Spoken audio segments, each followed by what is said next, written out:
I think the run is going to be established so hard with the Jets this year. Welcome to another edition of the SumerSports Show with a specific theme for the day, one I am passionate about and one that is top of mind for many of you at this time of the year, and that is fantasy football. We at Sumer love roster building. It's at the heart of what we do, and I think many of the lessons that we learn when thinking about real-life roster building are also lessons that are applicable to fantasy roster building, which in many ways is an exercise in maximizing value. So we've got two guys here today who are particularly well-suited to tell us how to maximize that value in Sam Bruchhaus, our senior data scientist here at Sumer, and Tej Seth, one half of our Stats and Scheme newsletter combo with Sean Syed, a newsletter that you can subscribe to now. We've got links up on all of our social media feeds. Tej, I'm excited to have you on the show. Yeah, thanks for having me on today. Really excited to talk to you guys. Should be a really fun time, just like getting deep in the weeds on fantasy football strategies. Yeah, don't hold back. I want all of the nerdiness to come out here, guys. There are fantasy analysts all over the place that have thoughts on which running back or which tight end or whatever. I want all of the deep data goodness that you guys can bring to the table. Sam, let's start with, where do you start?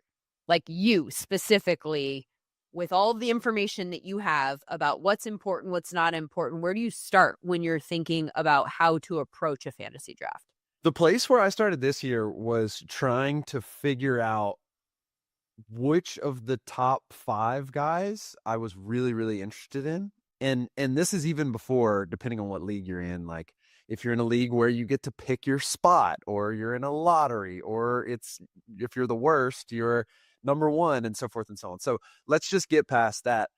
It seemed as if there was a certified top group this year, and that was Jamar Chase, Justin Jefferson, Bijan Robinson, Saquon Barkley, and Jahmyr Gibbs.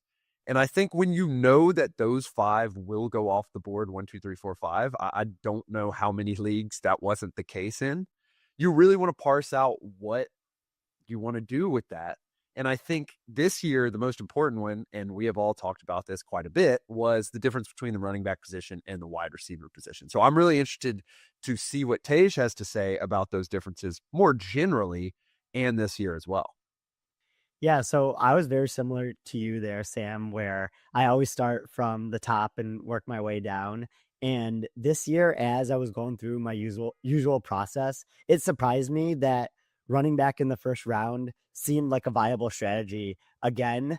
And I think it's a combination of a couple things, where we've had these past couple years where every single year, someone in your home league would find out about zero RB and they would implement that strategy, and it would probably be the optimal strategy. And the home league would just get tougher and tougher because of that. And then eventually, like, too many of them knew about that strategy, and you kind of have to like look at different strategies to do in the first round. I'm back to being a hero RB guy, where you have all these running backs at the top that are going to get a high percentage of their team's rushes and probably be pretty efficient with those rushes. You have Saquon Barkley, Bijan Robinson, Jahmyr Gibbs. Then you go to like the next tier with like Genti and Devon Achane and players like that. And so I like came back to being a running back in the first round guy, like I was when I first started doing fantasy drafts when I was 10 years old. And I've reverted back to that mentality. Let me break down when it makes sense to go zero RB and when it makes sense to go RB in this case, or hero RB. Like, what are you looking for in the entirety of a draft field to decide which is the right strategy in a given year? Yeah, I mean, you never want to lock yourself into one specific strategy and start reaching because of it. But I see this as more of like a general outline to follow in your fantasy drafts. And what it comes down to for me is where the replacement level is at for each position. And I see replacement level in fantasy as the first player to be drafted that won't be in a starting lineup. So if you're in a league with 12 teams that has 2 running back slots and no flex, that would be RB25, because he would be the first player to not be in a starting running back spot. And so then from there, you can really look at how much value is every player above that replacement level player adding above, what we project that player to get to. And this year we're seeing an opportunity where the replacement level running backs are a little bit lower just because we've seen a shift in terms of these like workhorse running backs, like just being the running backs that are going to get a high percentage of their carries. And so the like handcuff running back just isn't what it was these past couple of years. And so I think that's why it's pushed these top running backs higher up in the first and second rounds for users to be able to draft them. Yeah, and I'm glad Tej mentioned the kind of handcuff running back strategy, because that was how a lot of people made, their bones the last couple of years. And you look at some of the high value handcuffs, and that just doesn't necessarily exist today. I think the biggest person that people are going to try to handcuff, particularly if they're drafting in the end of the first round, will be Christian McCaffrey. And like, which 49ers running back are you going to pick? I don't think a lot of people were selecting Jordan Mason super highly last year. And I know people definitely weren't even considering that Isaac Garando would have had a spike game or two by the end of the year. And I think it's just become so difficult to select those handcuff running backs unless the running back is not a good running back or not a certified running back one in fantasy leagues, that it's just not as a viable strategy. And as a result, as Tej says, when you start breaking it down, whether you have a model or whether you're just looking at rankings, the value over the worst starter is just not quite there for these kind of mid-tier handcuff running backs as it is for those super duper top tier hero running backs. Well, and there's a difference too now that I think has become, we're getting more and more in a direction where we're seeing more committee running backs as opposed to just clear cut handcuff running backs. And the two are different to a degree, right? Like, you're not handcuffing Jahmyr Gibbs with David Montgomery, right? Right. Yeah. And No, that's exactly actually true. explain your approach to that, because you do have guys in two backfields that are already going to have standalone fantasy value of different, values, certainly. But how do you approach that? Like, if you do get a Jahmyr Gibbs, do you want David Montgomery also, or do you specifically not want David Montgomery also? How do you want to handle those types of situations? Yeah, no, I think you brought up like two really interesting points there. Like the first one with, kind of these shared backfields. You look at an example like the Broncos this year with like RJ Harvey and JK Dobbins, where it's like when you do go hero RB and you spend your first round pick on a running back, you can kind of stack your receivers if you want to go quarterback, tight end after that, and then pick up one of those shared running backs, in like the fifth, sixth round, and that kind of can complete your starting running back group there. So like I think that's like a very viable strategy, and again, why you can go out and do something like stud RB with a RB that's in a shared backfield. But when it comes to like stacking running backs in particular that are on the same team, I'm usually pretty against that, just because when you're playing fantasy football, you're chasing the championship game, and there's really no difference if you finish fourth versus 11th. I don't want to say 12th because I know some leagues have a punishment, but no difference between finishing fourth and 11th. So like I think that just kind of limits your ceiling when you have both Jahmyr Gibbs and David Montgomery, just because like there's a limited amount of touchdowns to go around. There's a limited amount of big like high leverage carries to go around with those guys. And I want to highlight something that Tej said that I think both applies to the running back position and to the way that I think all three of us approach fantasy more generally, which is the word variance. When you have kind of this wide tail distribution that you're fighting for, in that you're either first or last kind of to a certain degree, or you don't really care if you're second, third, fourth, fifth, sixth, seventh, so forth and so on, that allows you to kind of seek out variance, particularly in the running back room. And that was basically the background of the zero RB strategy more generally, was that we know that running backs are so variant. So why would you bet on these hero running backs? But now that we're in a situation, particularly in 2025, where there's probably going to be 4, 5, 6 running backs that we know of that are rookies that will be getting snaps, that you can also kind of draft in the middle or late rounds, all the way down to a guy that I know all three of us love, Ja'Cory Krosky-Merritt, who is getting considered for snaps with the Washington Commanders and is really not even getting drafted in 10-team leagues. you can play the Yet. variance of the running back position in the late rounds while also playing for the big guys in rounds 1 and 2. And I don't think that has really existed in past years, but I think it's a unique situation in 2025 where there's not a ton of handcuff running backs. There's a couple committee running backs. There's a bunch of big running backs, and then there's a bunch of rookie running backs, and you can play the variance there instead. It does feel like the group of names at the top at running back that I can trust does feel bigger this year. Mm-hmm. Is that just me, or do you think that that is statistically true in terms of guys that we're expecting to consistently at least get consistent opportunity to put up high point totals?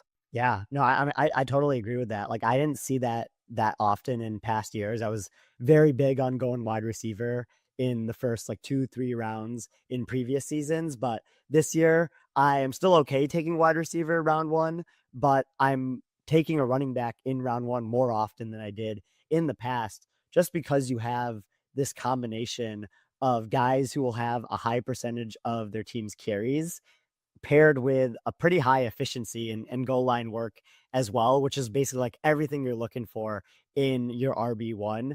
And just like when I did my own points over replacement, I ended up having 6 running backs in the top 10. So like Saquon Barkley, Bijan, Gibbs in kind of like that tier 1. And then Derrick Henry, Christian McCaffrey, Ashton Genty, and Devon Achane kind of in that tier 2 there. So just like it just gets you like really, really excited to have one of those guys and then stack up your receivers later in the draft once you secure your first running back slot. How do you discern the difference between tier 1 and tier 2 for you? Like when you break those names out into a tier 1 and tier 2, Tej, I'm interested to know what the differentiating factor is in terms of determining who goes where. Yeah, I mean that is a really good question. It's usually a little bit more vibes based when it comes to making that myself. It's just kind of like I see the tier 1 as guys who will be a major part of their offense, and they don't have basically like any concerns other than the standard injury rate that happens for running backs. And then tier 2, I kind of see this year as like Derrick Henry. He is getting older, even though he always overcomes the age curve. It seems like Christian McCaffrey, had the injury issues last year. Ashton Genty, rookie, and then Devon Achane, you're just gonna be hoping that his receiving production kind of stays up. So those are guys like I still really want to draft in the first round, but that I have like one concern about relative to Saquon, Bijan, and Gibbs, where I don't really have any concerns about them. Yeah, and Tej says it's vibes based, and I think that's fair in that there's not a set formula to fill the tiers, but there is like a visual kind of component to this. And I was always a big proponent of using rankings because if you're in a home league, if you're in a family league, something like that, that's what everyone realistically is using, probably whatever the platform rankings are. But what this year I've really fallen into is looking at the actual point total or the actual, even down to the statistical level, to see what the plateaus are at different levels. And when you're talking about a Jahmyr Gibbs who plans to be a massive part of the pass game, Devon Achane came up in that conversation as well, Bijan Robinson as well. The plateau for those players is just substantially higher than rushing only players, more like Saquon or like Derrick Henry. And while you do want to, keep in your brain that Saquon had 2,000 rushing yards last year, it's just not as easy to do that only through the ground game without the passing game or involvement elsewhere. And so when you really do break it down to the actual statistical level or to the total points level, wherever you may be getting your point projections from, there is like a visual element, particularly if you start looking cross position, where you're like, oh, it's clear that this player probably has higher upside than this other group of players, despite that other group of players also being very good. I think in terms of tiers, like at the top, I'm looking for, taking the running backs as an example, I'm looking for somebody who checks all of these boxes, and that is elite talent. Like in some scenario, they have the talent to be the overall RB1, right? Like, well, ultimately, that's the overarching theme of what I'm looking for in my tier 1. Is there a scenario that is realistic where this person is RB1. And there's a lot of people in the league for which this is not true, right? Like you can be like, hey, I'm high on that person's floor and I think they might have a ceiling. Like, are they really going to leap over any of these names? Probably not. So there's a small group of people that I think are really in that conversation. Are they actually good running backs? Like, is there evidence? And we have, our Sumer scores or however you want to decide that. Are they actually talented? And we talk a lot about running backs being hard to discern whether or not they're actually talented or their environment. But I think that there are a handful of people in the league that we know are actually very, very good. Is the opportunity going to be great within this offense? And then is the offense good? Is the environment good? So that there are fewer paths to failure for these people. For me, you've mentioned Achane a few times. I'm putting Achane in my tier 2 because he doesn't check all of those boxes for me. Like, I think he's very, very good in the passing game. His rushing efficiency was terrible last year. Now, is that environmental? I don't know, but that also points to questions about the offense, and you can see the floor falling out and it all kind of like going to crap. There's a path to failure there that doesn't feel the same as everybody else that I put in that tier.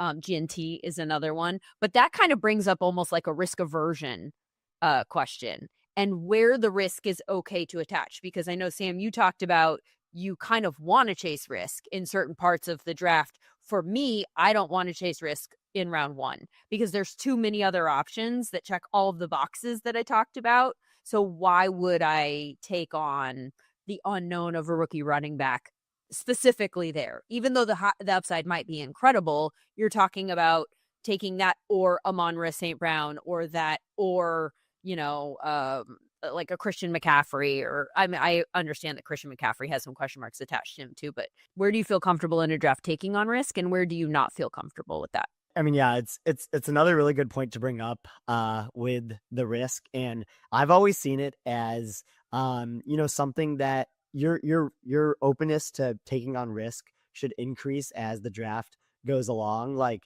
just from like just from your perspective of like how much fun it is to have your fantasy team throughout the year. Like it hurts so badly when your first round pick doesn't work out. Like it just completely ruins your fantasy season. So like I do like going higher floor and maybe like lower ceiling in rounds 1 and 2. And then when you start to work towards the back of the draft, like that's where you can start to take on players like Chris Olave, for example, where like you have no idea what his quarterback situation is going to look like. You have no idea what his health situation is going to look like, but he is such an efficient route runner when he's on the field. And so like you can be okay taking on that risk in rounds 4, 5, and 6 because you got higher floor guys earlier in the draft. And I think this year is unique because even getting into the 3rd or 4th or 5th round, and this is kind of a bigger strategy as well, you're starting to see players slip due to suspensions or due to like some weird preseason injuries that I think can really take advantage of in rounds 3, 4, or 5. Like in particular, I had a draft that I did where AJ Brown fell into the early part of the 3rd round. AJ Brown, if you have looked at any of our target share and yards per route run graphs, is at the absolute far right. And obviously there's environmental factors in that. The Eagles last year were massively low in pass rate over expected, but that's not necessarily going to be the case this year. And I think the NFC East is probably rebuilt a little bit, and the Giants are looking better, the Cowboys are looking better, so forth and so on. And so you can't really count on some of that stuff. And when you look at a player who has immense sticky stats, who's just been like questionable and not practicing for, I think it's 9 days at this point, you can still grab a ton of value in an 18-week season from that player, particularly in the 3rd or 4th round. And I think you look at guys like Rashee Rice, who is facing a suspension question mark at a later date. We're not sure. This was something that happened with Alvin Kamara, I think 2 years ago, where he didn't even end up getting suspended. And all of a sudden you had an apex fantasy player on your team that you got in the middle rounds. So if there are players that are risk averse in terms of their statistics, but there are elements maybe off the field or injury wise that aren't, super concrete, but they're falling because of those. I think there's also a way to play the variance that way in kind of the earlier rounds, not necessarily rounds 1 or 2. But you can also play it that way to get some really good players.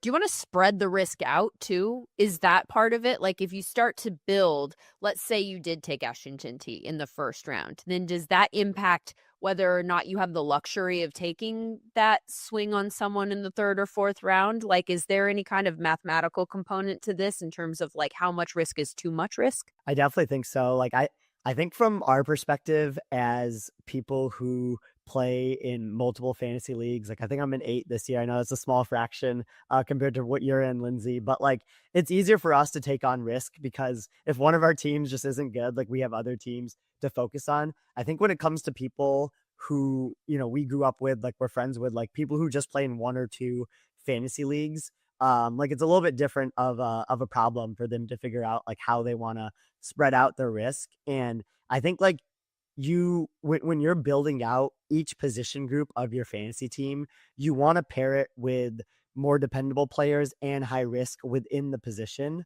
You don't want to do like a receiver room that's all risky players while the rest of your team is not, because like you're going to need receivers to start later in the season, and you might just have no one there if you go all in on the risk. So I really do like if you do take someone like Genty, who I guess has like a little bit more inherent risk baked in to him, like taking like a very consistent player with like a lower ceiling like James Conner later in the draft to like pair together, I think can like work out pretty nicely.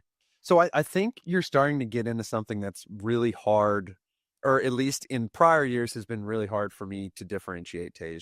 And I think this year it's a little clearer, and we've touched on that, but how to build out the team and when to switch from, okay, there's a really good wide receiver on the board, but I definitely need a running back here.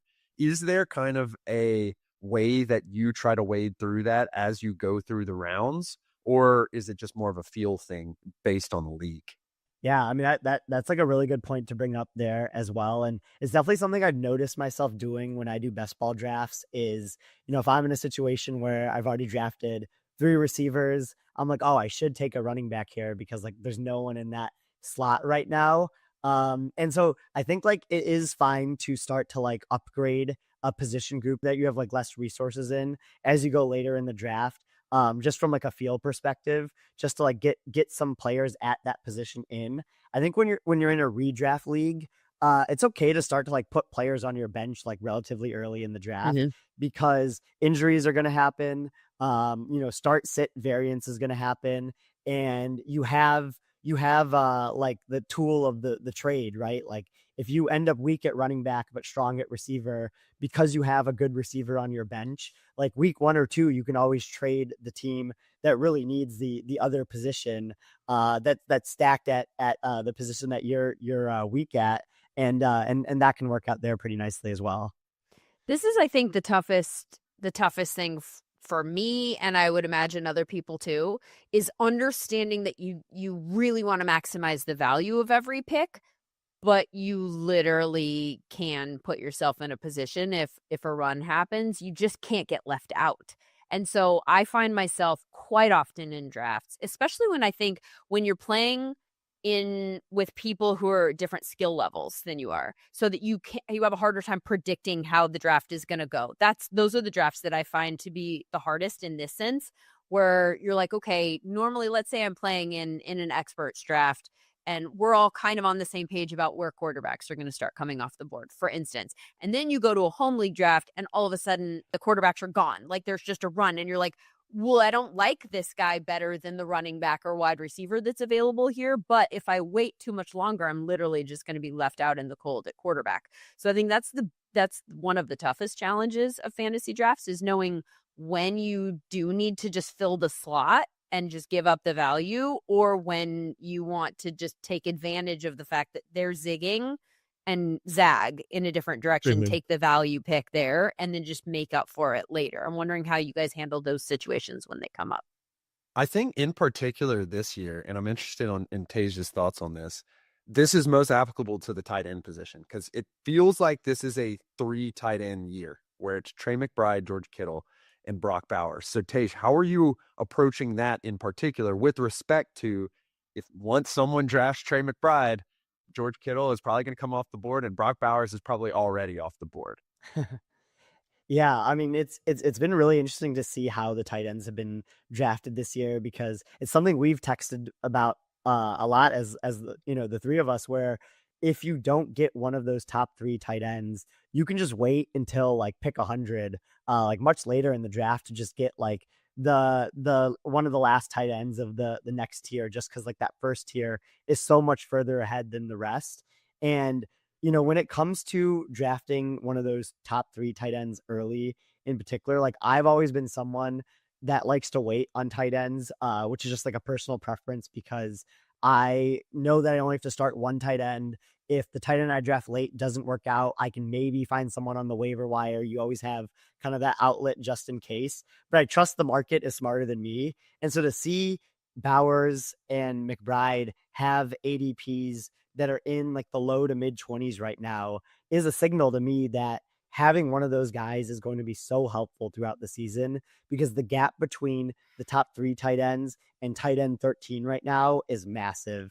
And so when you can go and get one of those elite tight ends and not even have to think about that position for the rest of the draft, I think that there is something there in terms of drafting one of those tight ends higher this year than how I felt about that in the past. I feel like with the tight end position this year, there are a few that are going later that I like.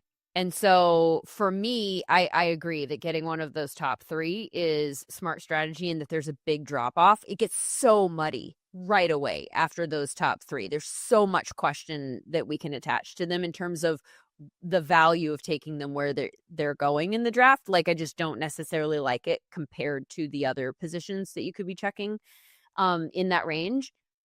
And so I think it's important to identify somebody later that you like. Like for me, I like Zach Ertz. I like Zach Ertz where he's going in terms of the opportunity. I think he's likely to get what he has consistently done in the past. I don't think that his ADP necessarily matches his role in the offense. I think we've just decided he's too old and we're done. Like, so it doesn't match in my mind. And so I'm fine waiting on him, which means that I might have to reach for him a little bit once we start getting close to him.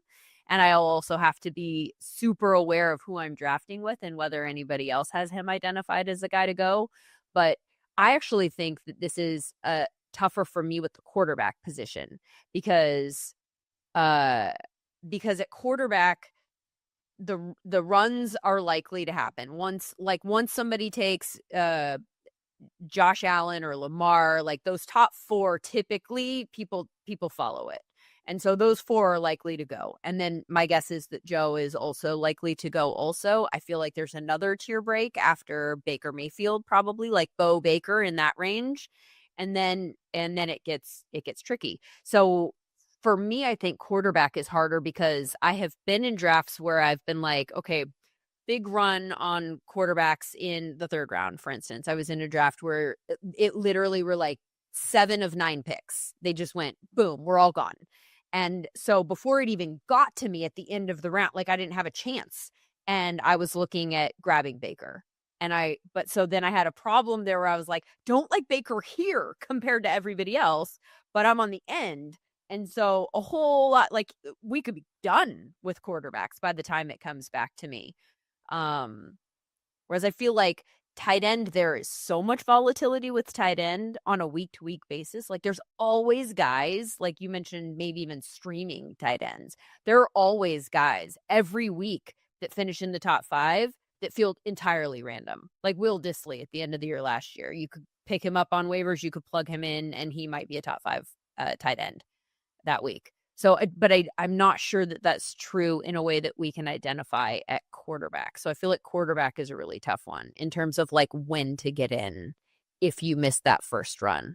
I do think you're right about that. When it comes to quarterbacks, like it's been kind of similar for me where like, again, you only have to start one every week in a one quarterback league. Obviously Superflex becomes a little bit different, but just for like one quarterback leagues, like I'm okay not drafting any of the top 8 guys and just taking that next tier that has some like really good rushing upside to it. Like you have Kyler Murray as QB9, you have Justin Fields as QB11, Caleb Williams as QB14, and Drake May as QB16. And so like those are the guys that I've just been drafting a lot of this summer because like I can see them going out and getting like at least 20, but maybe even more rushing yards per game. And I am sitting on here with the biggest fan of the QB designed rush in the world, probably, with Sam Brookhouse. So I'm sure he's excited about that as well. Yeah, I think to kind of pull some of the things we've been talking about, the merit this year of the running back hero strategy, or the running back 1-2 strategy, is that it kind of forces you to consider where you want to take tight ends and where you want to take quarterbacks. And where I've been has been a similar place as Tej, whether that's in auction drafts where I'm considering where I should allocate funds, or in just normal snake drafts, in that I've always felt like even if there was a run on quarterbacks late, I could still get one of the following three players: Brock Purdy, Bo Nix, or Kyler Murray, all of which have some rushing upside. Brock Purdy probably has the least rushing upside, even though he did increase his scramble rate from about 3% to 8%, and is now one of the more scrambly quarterbacks in the league at this point, at least as it pertains to last year. And I think when you have a cluster of those guys where you feel comfortable that, 6 of the 10 teams will already have an option at quarterback, and maybe you were able to better address the high scoring positions of wide receiver and running back, that is what I have kind of found comfort in the 2025 fantasy preseason, which is that there's these clusters of quarterbacks, and you can even get down into like Jared Goff, who threw for a ton of yards last year, or Jordan Love, who I think a lot of people love in Green Bay this year, given all of the assets that have been spent on pass catchers in the past couple of years in Green Bay, where you can still see them performing really well in the passing game, or that tier above, you can see them having some rushing upside, but you're not necessarily having to take them in the 3rd or 4th round as you might with Lamar Jackson or Josh Allen, who of course are sure to just simply win weeks for you by themselves. You guys are talking a lot, more so, Tej, the examples that you gave towards the end of the draft were all rushing quarterbacks. How much does that lower the variance, and how much do we need to be wary of even some of the better quarterbacks who do not have that rushing upside, like a Joe Burrow or maybe a Baker Mayfield, some of those guys? How do you decide what's likely to happen to them and where their floor is? When you look at the quarterbacks that have rushing upside, the reason why I like drafting them is because of the spike weeks that Sam was just talking about, where when Justin Fields was with the Bears, there would be, maybe like once a month, he would have a play where he had like a 40, 50-yard rushing touchdown. And that's just like so huge in terms of fantasy points, because that gets you like 8, 9 fantasy points right there in one play. And like quarterbacks, when they were throwing deep passing touchdowns, just like can't generate that type of explosiveness. And so that's really why I just like getting those quarterbacks with rushing upside in there, because rushing touchdowns are worth 2 more points than passing touchdowns, and then rushing yards are worth a decent amount more than passing yards in most leagues. When it comes to quarterbacks that don't necessarily have that rushing upside, then you just look for like the hyper efficient passers.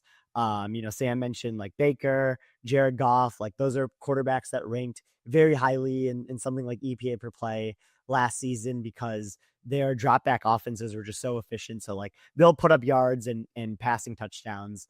And you just have to hope that depending on the week, they end up throwing for 3 passing touchdowns more so than 1, because then you get the upside there as well. I think it's interesting, Tej, because just thinking about some of the things that you mentioned, it also brings about how much we should trust the quote rookie quarterbacks. And I think there's 2 really interesting situations here with JJ McCarthy and with Michael Penix Jr. And with Cam Ward to a certain degree as well. I think last year people really were able to chase variance by going after a rookie, Jaden Daniels, who everyone knew was going to be able to run a lot. He ended up winning some leagues for some people. But this year, it doesn't necessarily feel that that's the case, unless you believe that Michael Penix has really good weapons around him. And we know that JJ McCarthy has really good weapons around him. And so what are your kind of data-based assumptions about the distributions of those 2 players, given that we don't expect them to have a lot of rushing upside? In particular, we expect Michael Penix to have probably no rushing upside, but we know to a certain degree that Drake London is a top wide receiver in this league. We know that Jay Jettas is a top wide receiver in this league, and we know that their wide receiver twos are both really good should they play.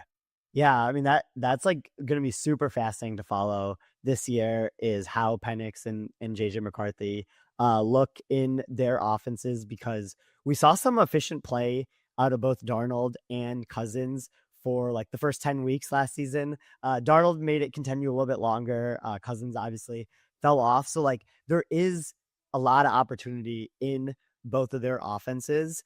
And I think I do like when you already have like an established quarterback, like one of the top 10 guys that we just talked about, taking one of those guys with very high variance is nice to just pair in your quarterback room. Like I like taking like some JJ McCarthy over like Trevor Lawrence, for example, where like they're being drafted in the same range, and Trevor Lawrence has a higher chance of finishing as a top 14 quarterback, but JJ McCarthy probably has a higher chance of finishing as a top 10 quarterback or top 7 quarterback, just because like we don't know what he's going to look like in the offense. We have a general idea of what Trevor Lawrence is going to look like, though.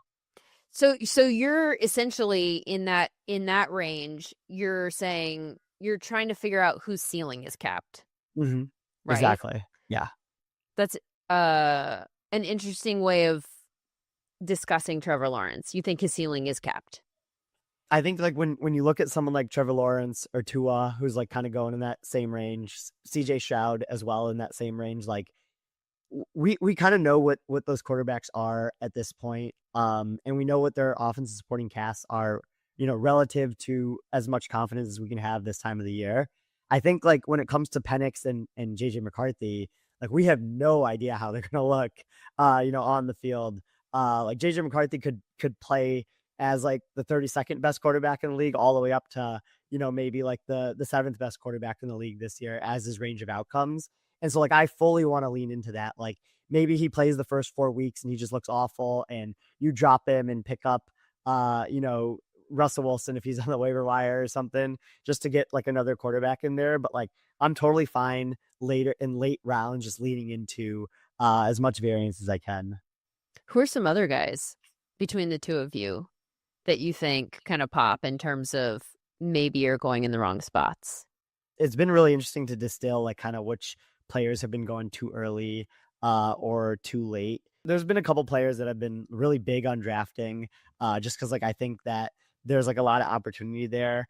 J.K. Dobbins is one of them in Denver, just like amazing offensive line.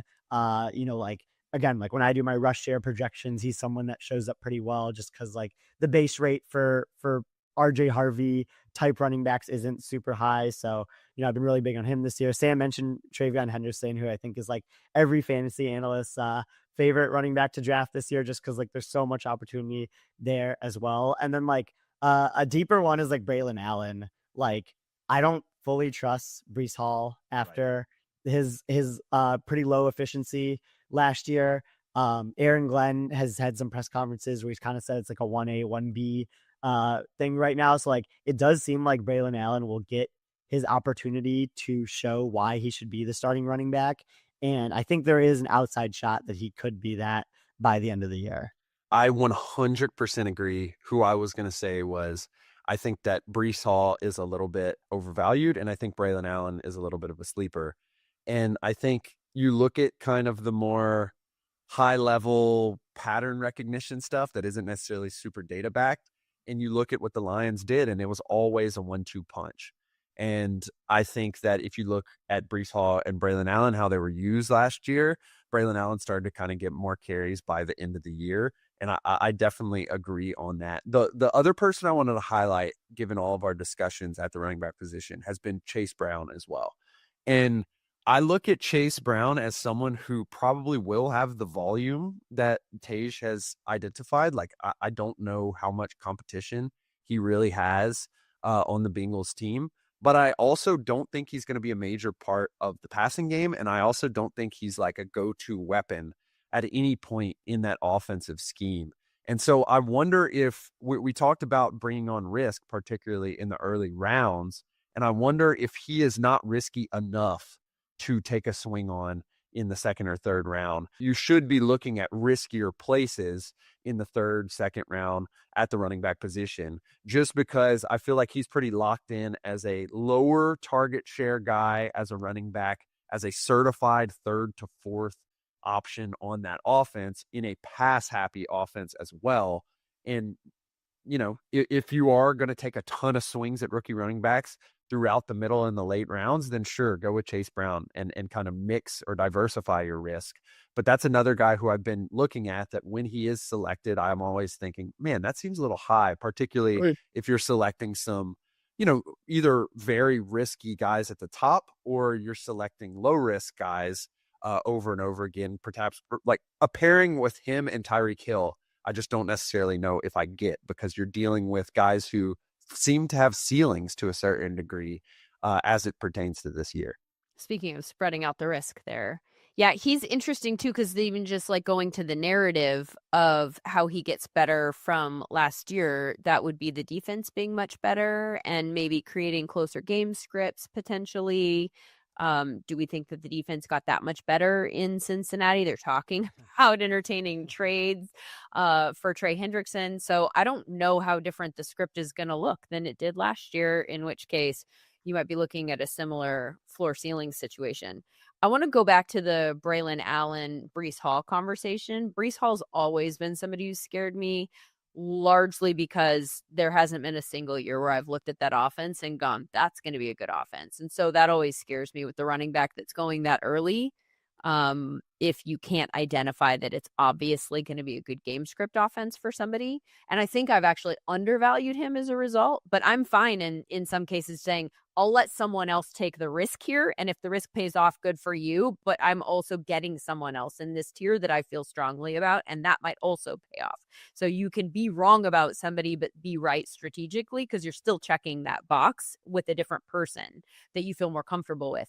With regards to the Jets running backs this year, I looked up Justin Fields' history with running backs in Chicago, let's say, like going back to his time in Chicago. He's never had a running back average more than 11 points per game.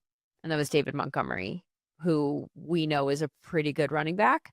So I'm wondering the way that offense looks different if they have a lot of design quarterback runs, what that even means for the running back position there at all. And if you are not starting with a capped ceiling just because of who the quarterback is.